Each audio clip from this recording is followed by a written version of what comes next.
Estimados estudiantes, bienvenidos a la última clase de nuestro curso de Fundamentos de Filosofía Política. A ver, sí quisiera presentar mis disculpas. En esta semana he perdido, por razones ajenas a mi voluntad, el día miércoles estuve con otros dos profesores en el examen complexivo de 15 estudiantes de séptimo ciclo que optaron por esa modalidad y me desocupé ya faltando 15 minutos para las 6, y el día de hoy, la primera hora, estuve en reunión de consejo universitario eh, tratando de llegar a una resolución de un tema que era bastante complicada en sesión extraordinaria. Eh, Son cuestiones que caen fuera de mi voluntad y fuera de mi control, entonces el, les anticipé, no es algo antojadizo, arbitrario de mi parte. Bueno, entonces, quisiera ya para cerrar nuestro curso, abordar la temática entre dos modos de entender la organización eh, social, jurídica, política de la comunidad, de la sociedad. Y eso a través de dos artículos o dos autores que ustedes ya han procesado. Por un lado tenemos Francisco José Contreras Peláez y por otra parte José Martínez de Pisón. Ambos son autores de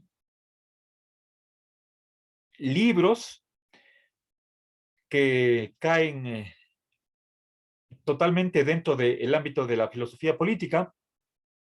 Les mostré el texto de Defensa del Estado Social de Francisco Contreras y por otra parte José Martínez de Pisón tiene el texto sobre políticas de bienestar. El subtítulo, permítanme,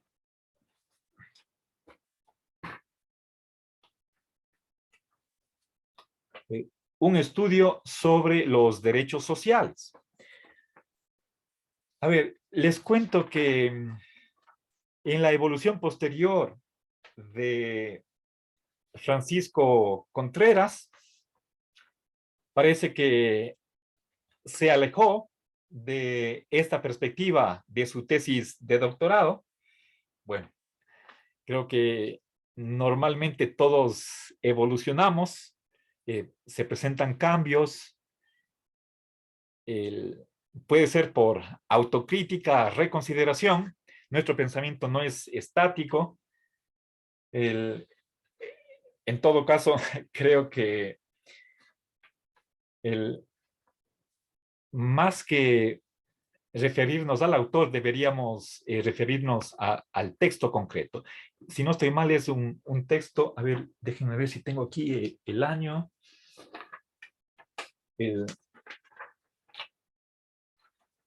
A ver, es del año 96. La publicación del libro es del año 96, pero la tesis de doctorado puede ser un año, dos años antes. Bueno, por más que estamos manejando textos, a ver, y el texto de Martínez de Pisón es del año 98, lo cual significa que estamos a 24, 26 años, digamos un promedio de un cuarto de siglo de distancia, en los cuales ha habido cambios, pero creo que en filosofía, a diferencia de lo que sucede en medicina o ingeniería de sistemas, la evolución es más lenta. Los cambios de mentalidades puede tomar cuestión de siglos, ¿sí? Entonces, creo que la filosofía, más que estar del lado de la temporalidad, se acerca más a la eternidad, ¿sí? Bueno, entonces, según lo plantean estos autores,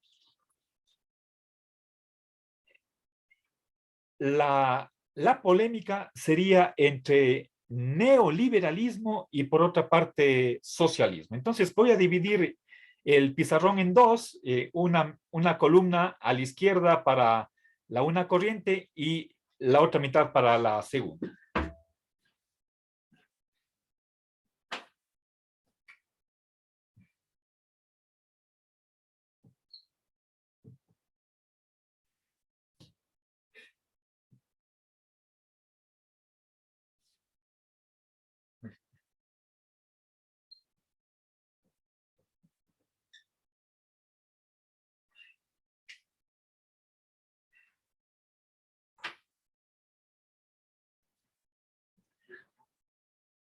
A ver, eh, por favor, quisiera que no se confunda neoliberalismo con simplemente liberalismo. Por el texto de Petrucciani, sabemos que la palabra tanto liberalismo cuanto socialismo son ambiguas y en caso de que nosotros quisiéramos ser estrictos, rigurosos, deberíamos especificar exactamente qué estamos entendiendo por cada una de esas denominaciones. Bien, pero entonces, por favor, este prefijo neo significa nuevo, nuevo liberalismo, a diferencia de lo que habría sido el liberalismo primitivo u originario. ¿Sí?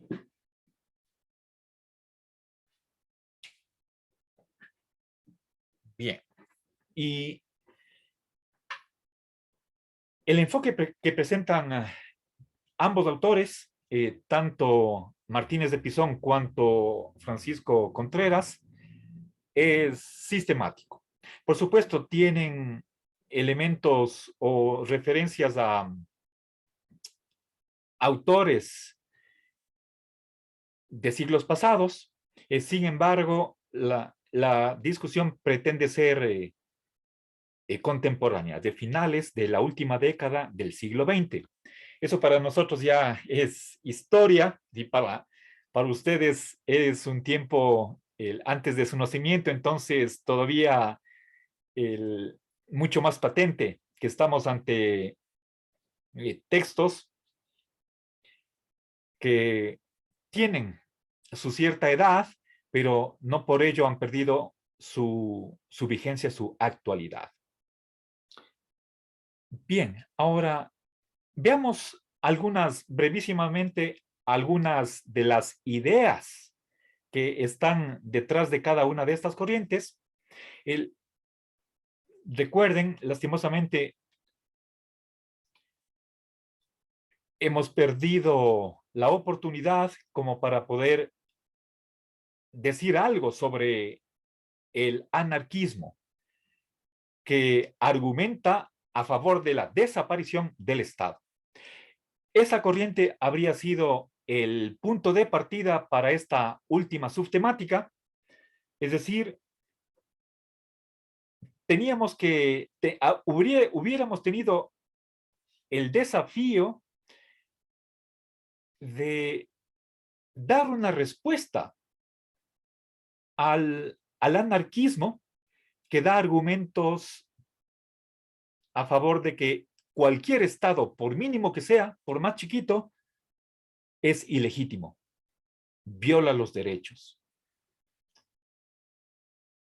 Bueno, ustedes leyeron la argumentación, la respuesta que da Nozick. Está esa sección primera de anarquía, Estado de utopía, está procesada.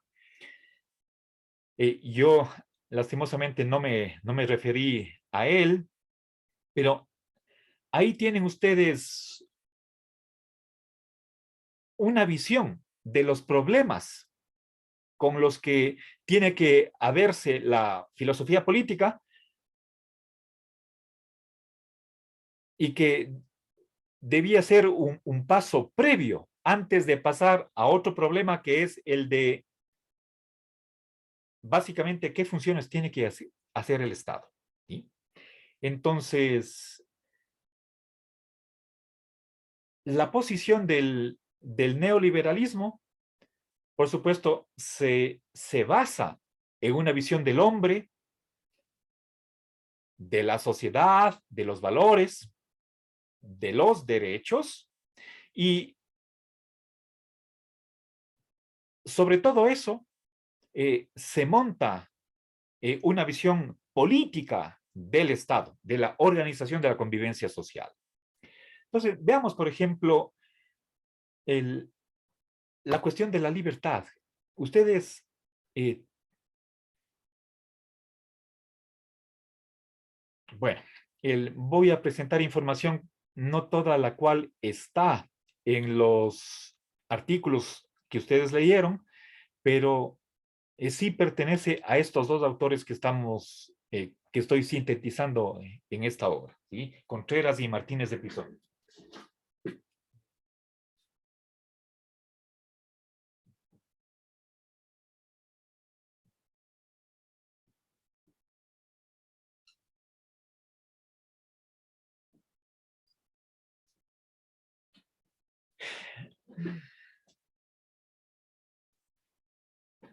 Bien, a ver, según el primer autor, hay un filósofo, Benjamin Constant, francés, que define la libertad como aquella capacidad de, a ver, permítanme.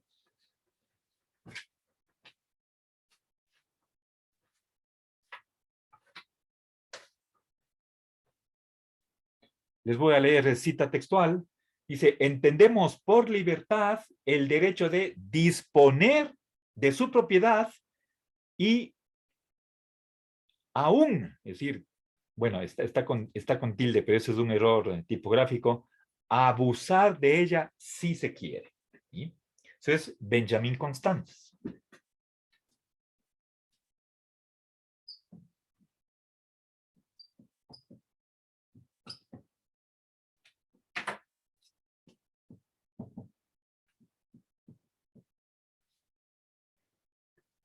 Bien, ¿qué quiere decir esto? Que la libertad está concebida en términos de algo más básico, que sería la propiedad privada. La característica principal del ser humano no es tanto la libertad, el que es libre, el que sea libre, sino el que es un propietario.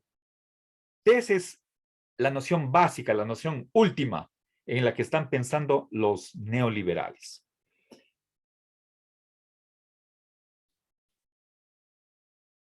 Bien, ahora Humboldt, el famoso científico,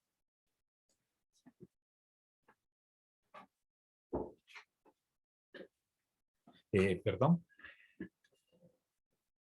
está en contra del estado de bienestar. ¿Sí?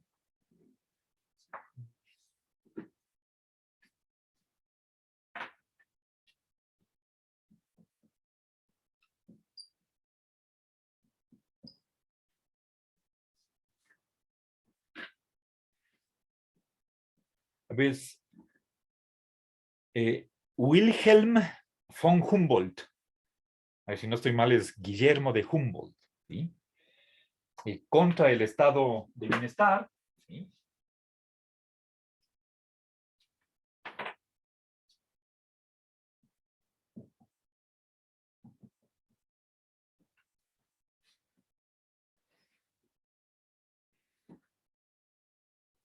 Milton Friedman, otro de los representantes famosísimos del neoliberalismo, se opone a los impuestos.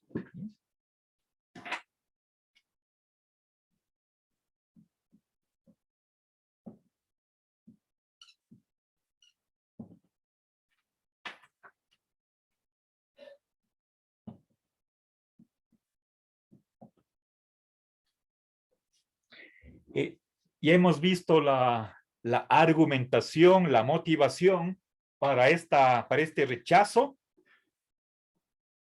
sobre todo impuestos progresivos, que los que más tienen sean los que más pagan, ¿sí?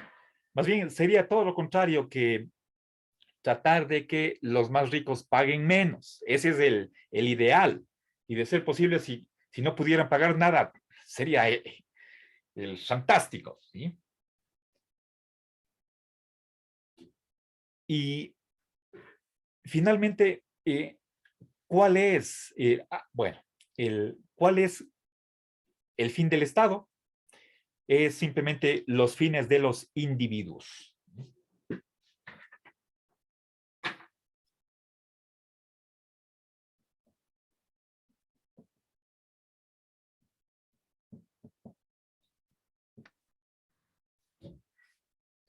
Bien, lo cual quiere decir que para esta visión neoliberal, si quieren, podemos hablar de un individualismo, ¿sí?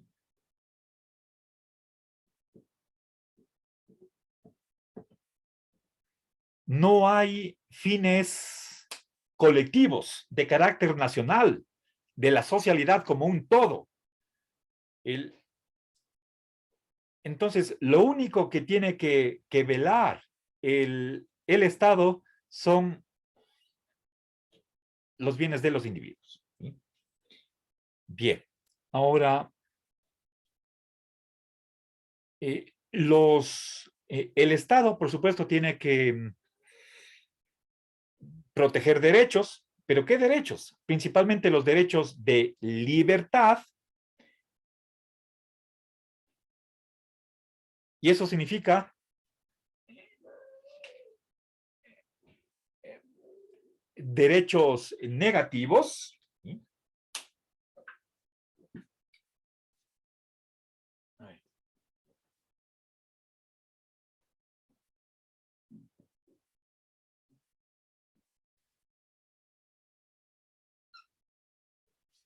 ¿Sí? Recuerden, los derechos de libertad son aquellos cuyo ejercicio está a disposición del titular, quien puede decidir ejercerlos o no,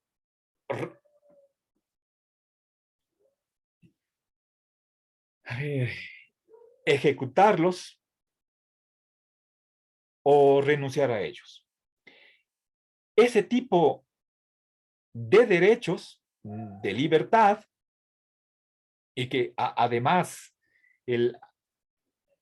quizás no tuve tiempo para, al momento de hablar sobre los derechos, de indicar que todo derecho negativo implica por parte del Estado alguna acción, aunque sea la de vigilar y castigar su incumplimiento, ¿sí? Y no solamente simplemente la de dejar hacer, ¿sí? Bien, eso quiere decir que la visión que tienen,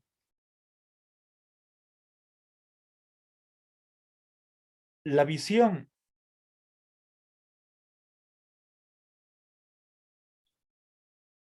la visión que tienen, ay, perdón, me distraje, la visión que tiene el neoliberalismo de lo que es el Estado es la de que el Estado simplemente tiene deberes de omisión o de inacción. Eso es lo que Martínez de Pisón llama un Estado abstencionista, ¿sí?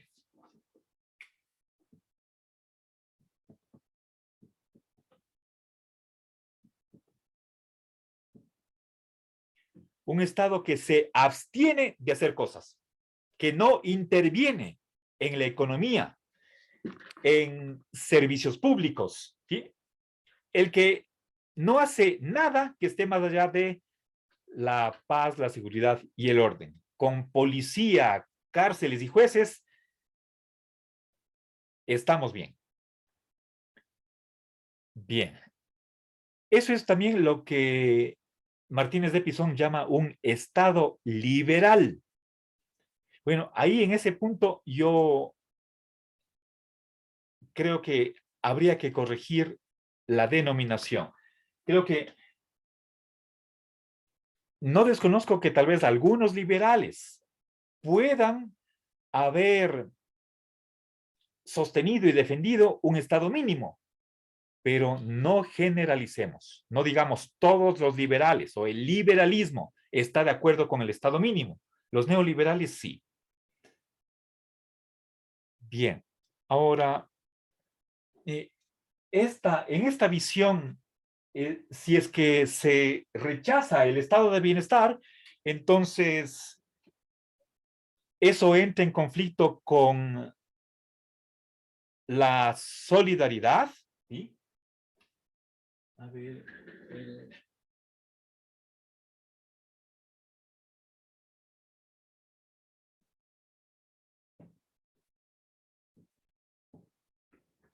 bueno, esto como una crítica al neoliberalismo, se concibe al hombre como insolidario, por lo tanto egoísta, que solamente vela por sus propios intereses.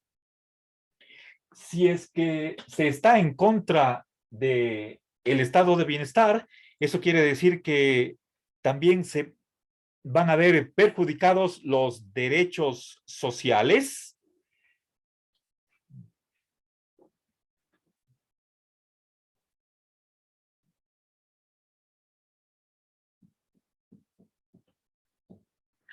Aquí esta raya significa menos, o sea, eh, reducción, debilitamiento de los derechos sociales. Piensen ustedes, derecho el más básico al trabajo, al empleo, derecho de participar del bien social, la seguridad social, el sueldo mínimo, vacaciones pagadas, etcétera. El derecho a la vivienda, derecho a mejorar la calidad de vida, etcétera, etcétera. ¿Sí? El, eso no entra, la protección de los derechos sociales está fuera de las funciones legítimas que tiene el Estado, según esta concepción, y también puesto que se está en contra de los impuestos, también de ahí se sigue un rechazo, una negación de la redistribución. ¿Sí?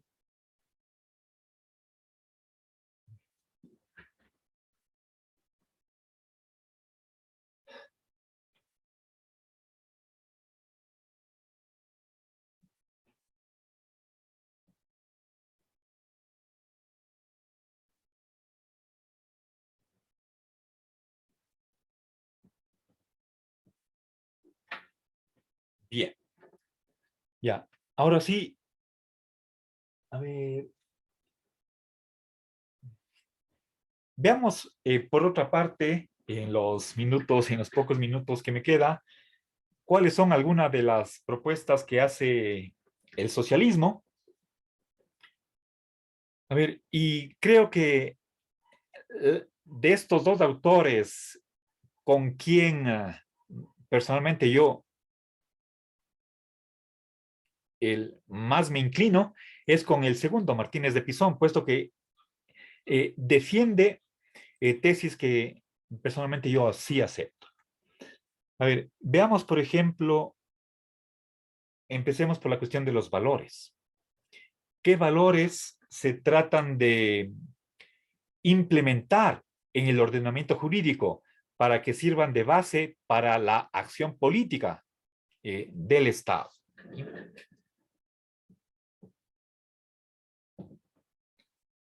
A ver, están la igualdad, la cooperación, el bienestar colectivo, la justicia.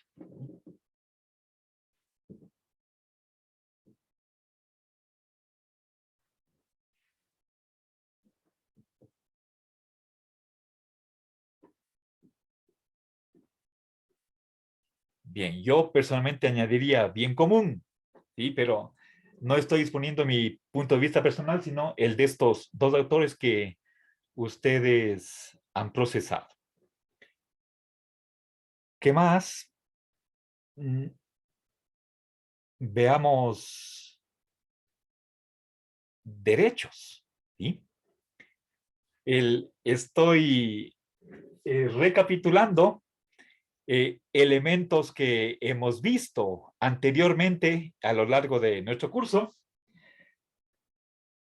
A ver, el principal de ellos, que ya fue reclamado en el siglo XIX, el de participar de la herencia social.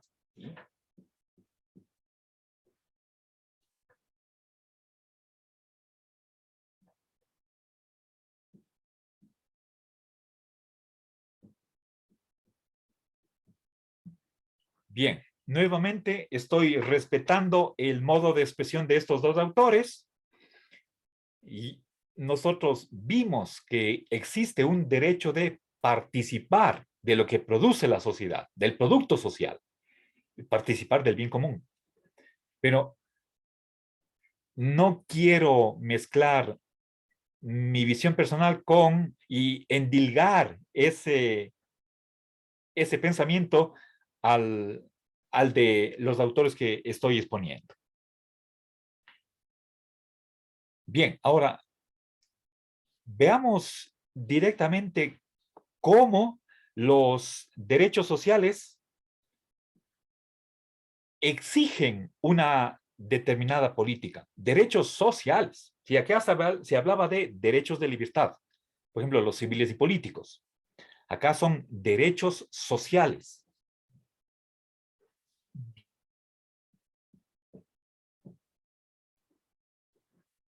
Bien. A ver,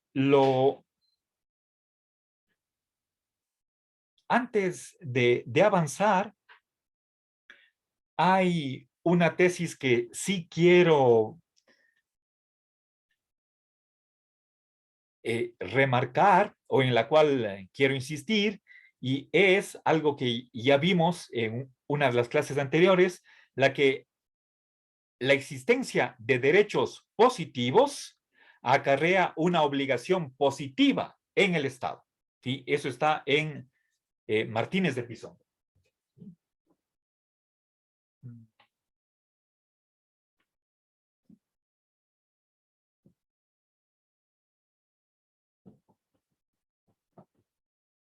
Bien, esto es importantísimo. Ahora, ¿qué más? O sea, ahora sí, una vez que me he referido a derechos positivos, recuerden,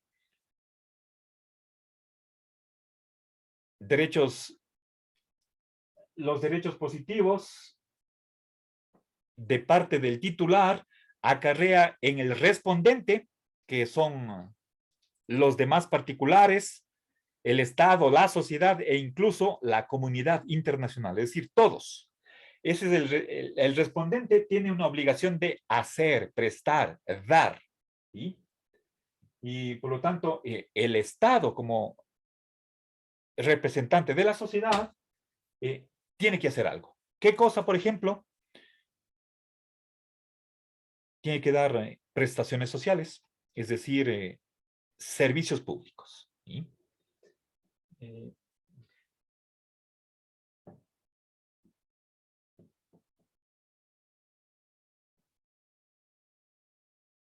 bien. Servicios como, por ejemplo, los de salud, educación. Tenemos nosotros el hospital del IES en Monay, el hospital regional, Moscoso Orteaga, en el sector del Paraíso. Tenemos hospital del niño y la mujer, de parte de la alcaldía, que es nuestro gobierno local. Tenemos escuelas fiscales. Nosotros estamos en la Universidad de Cuenca, que es universidad pública. Esas son prestaciones sociales. Y solo he hablado de dos. Piensen lo que es toda la empresa municipal de aseo de calles y parques, que da trabajo a cuántos individuos. ¿Sí? Bueno, no voy perdónenme, a profundizar en ninguno de estos puntos. Estoy dando una visión panorámica. Entonces, a ver, prestaciones sociales. hay una, y esa manera de ofrecer servicios públicos es una manera de redistribuir, ¿sí?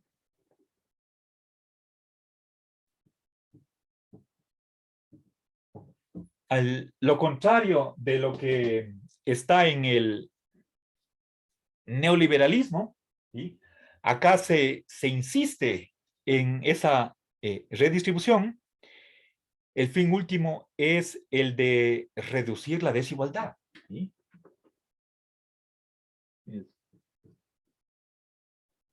Que haya menos desigualdad. Ahora, bien, resumiendo, podríamos decir que el, esta a ver, prestación de servicios por parte del Estado le pone a esta corriente dentro de una tendencia intervencionista, ¿sí?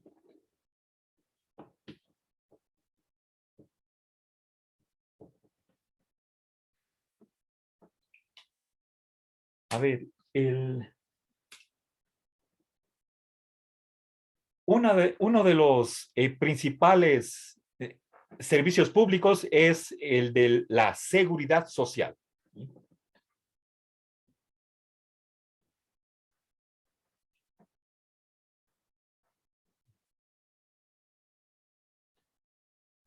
A ver, eh, con otras palabras,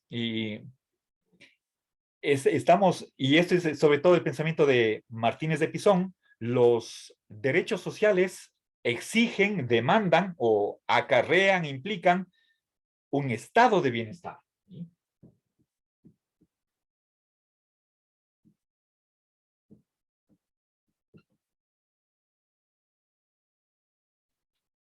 Es una manera un tanto distinta de expresar aproximadamente lo mismo de lo que está dicho antes con otros términos. A ver, entonces, cuando hablamos de intervencionismo a todo nivel, incluso el económico, estamos pensando en empresas públicas, ¿sí?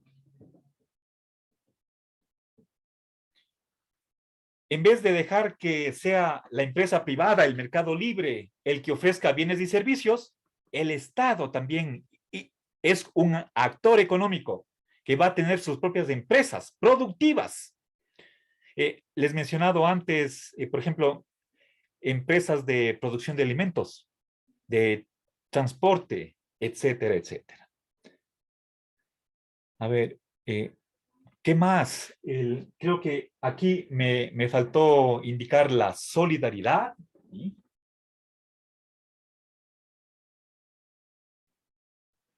La, la solidaridad que está entendida en el doble sentido de beneficiarse de lo que produce la sociedad, o sea, y a la vez de contribuir a esa sociedad, ¿sí?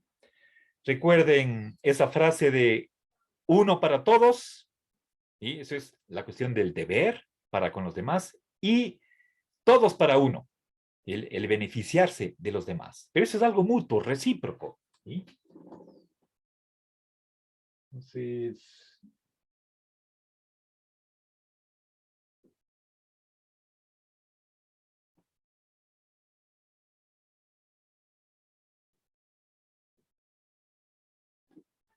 beneficiarse y contribuir. Derecho y deber juntos.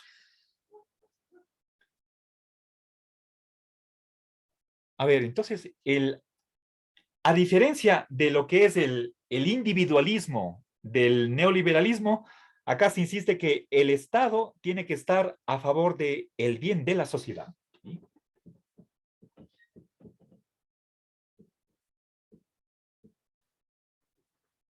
A ver, el bien de la sociedad, ¿sí? A ver, ya mencioné la igualdad, que es como un fin. Y ya para terminar, puesto que estoy ya, en el límite de la hora, no quiero dejar de mencionar esta otra idea que también con la cual estoy de acuerdo y que he mencionado en otra ocasión, para que el Estado social, Estado de bienestar, realice todas estas funciones para proteger los derechos sociales, tiene que fomentar, planificar el desarrollo económico, ¿sí? A ver,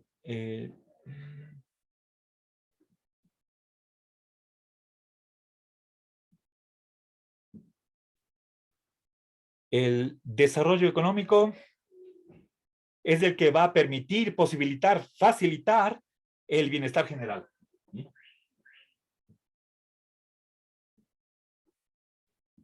¿Ya? Es decir, sin aumentar, incrementar el crecimiento económico de las fuerzas productivas, no hay cómo distribuir, no hay cómo ofrecer servicios públicos, no hay cómo proteger, garantizar los derechos sociales y por lo tanto el estado de bienestar se viene abajo. Entonces, tiene que darse este desarrollo económico que se ponga al servicio de la colectividad en su totalidad, ¿sí? Entonces, este crecimiento económico va a permitir el bienestar general y la distribución.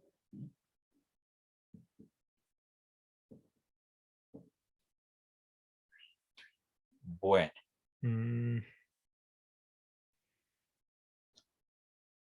Bien, entonces,